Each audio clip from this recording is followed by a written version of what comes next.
Nous sommes ravis encore d'être ensemble pour partager la parole de Dieu, la parole que Christ nous a laissée. Et nous voulons nous appuyer sur le premier épître de Jean, en son chapitre 3, et à partir du verset 1. Je vais lire.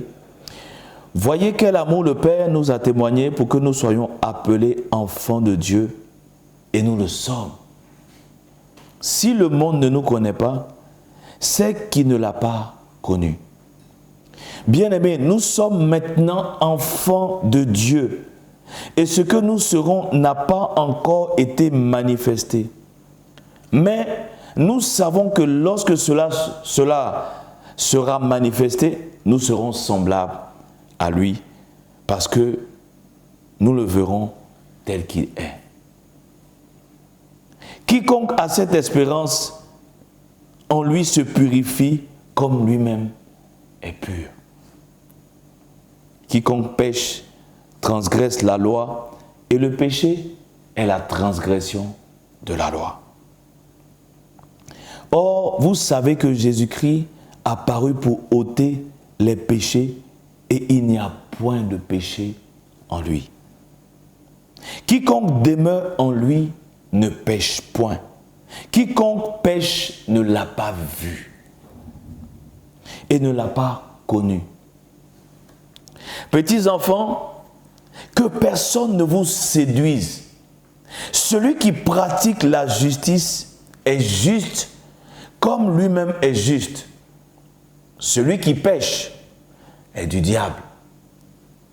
Car le diable pêche dès le commencement. Le Fils de Dieu apparut afin de détruire les œuvres du diable. Quiconque est né de Dieu ne pratique pas le péché, parce que la semence de Dieu demeure en lui, et il ne peut pécher parce qu'il est né de Dieu. C'est par là que se font reconnaître les enfants de Dieu et les enfants du diable. Quiconque ne pratique pas la justice n'est pas de Dieu, non plus celui qui n'aime pas son frère. Béni soit ton nom, Père. Merci pour ta parole. Ta parole est esprit, elle est vie. Merci pour la puissance qui se manifeste au travers de cette parole. La puissance qui nous délivre des ténèbres, au nom de Jésus. Amen.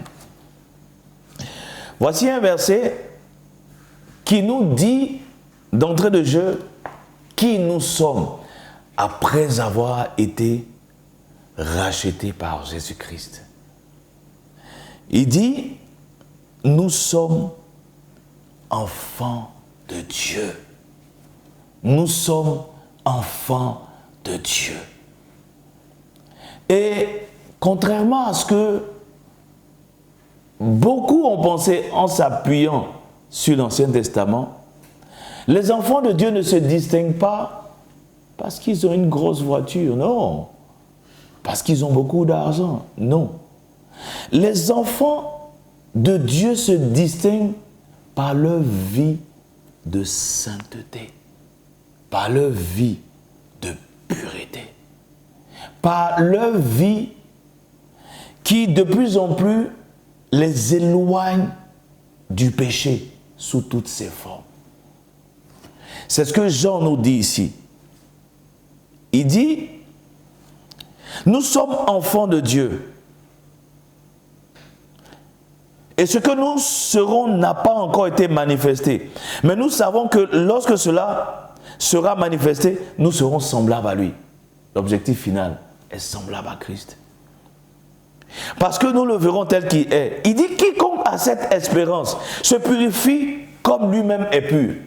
Quiconque a cette espérance, je serai comme Jésus. Je serai transformé pour être semblable à ce saint enfant. C'est ce que l'ange a dit. Le saint enfant que tu portes, le saint enfant. Donc nous serons semblables à Jésus-Christ. Et il dit, le fait d'avoir dans notre cœur ce désir de sainteté nous emmène à nous purifier, à nous éloigner de l'iniquité. Et il dit, par la suite, Quiconque pêche transgresse la loi, et le péché est la transgression de la loi. Or, vous savez, Jésus est apparu pour ôter les péchés, et il n'y a point de péché en lui. Quiconque demeure en lui ne pêche point, quiconque pêche ne l'a pas vu et ne l'a pas connu. Et voici un verset qui m'intéresse, à partir du verset 7. Il dit que personne, petit enfant, que personne ne vous séduise. Celui qui pratique la justice est juste, comme lui-même est juste. Celui qui pêche est du diable. Car le diable pêche dès le commencement, le Fils de Dieu apparut afin de détruire les œuvres du diable.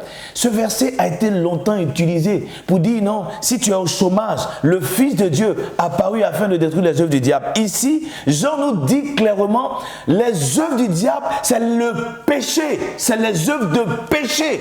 Et la séduction a été de telle sorte qu'on dit, ah, tu es au chômage, ça fait longtemps que tu es au chômage. Jésus-Christ apparu afin de délivrer les œuvres du diable. Il va te donner du travail. Non.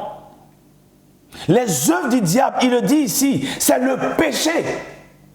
Et étant devenu enfant de Dieu, le péché ne doit plus être cité dans notre vie. Pourquoi? Parce que celui qui pêche, il le dit ici, il est du diable. Et il dit à la fin, c'est par là au verset 10, que se font reconnaître les enfants de Dieu et les enfants du diable. Quiconque pratique la justice. Quiconque pratique la justice, quiconque ne pratique pas la justice, n'est pas de Dieu. Donc, ayant été affranchi du péché, Jésus-Christ veut nous conduire dans une justice où on ne doit pas citer le péché. Parce que s'il y a encore le péché, en quoi nous sommes enfants de Dieu? Et nous l'avons dit précédemment, Dieu s'est engagé à nous rendre saints et irrépréhensibles.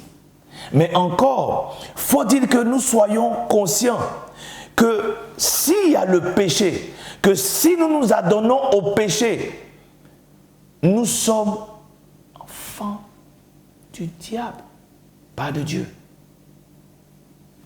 La distinction entre les enfants de Dieu et les enfants du diable, c'est la vie de péché. C'est le péché. Et Jésus a apparu pour détruire les œuvres du diable. Ce n'est pas parce que je viens d'avoir une promotion que les œuvres du diable ont été détruites, non. Les œuvres du diable sont manifestement détruites quand le péché perd son pouvoir sur ma vie. Voici ce dans quoi nous devons marcher après avoir été délivrés, purifiés de nos péchés. Nous sommes enfants de Dieu, enfants de lumière. Voici, il dit, c'est là qu'on reconnaît qui est enfant de Dieu et qui ne l'est pas. Par une vie de sainteté, nous montrons que nous sommes enfants de Dieu. Ce n'est pas par une vie de possession matérielle. Non, bien aimé. Je crois qu'à ce stade, nous sommes clairs là-dessus. Ce n'est pas une vie de pureté, ce n'est pas une vie de sainteté que nous montrons que nous sommes enfants de Dieu. Et cette sainteté n'est pas une œuvre humaine, c'est l'œuvre de la grâce de Dieu en nous. La grâce de Dieu ne vient pas pour nous rendre riches, elle vient pour nous conduire dans la sainteté, dans la pureté. Il dit d'ailleurs, là où le péché a abondé, la grâce a surabondé. La surabondance de la grâce, c'est pour une vie sans péché. Ce n'est pas une vie d'aisance matérielle, non. La surabondance de la grâce vient pour une vie de pureté et de sainteté.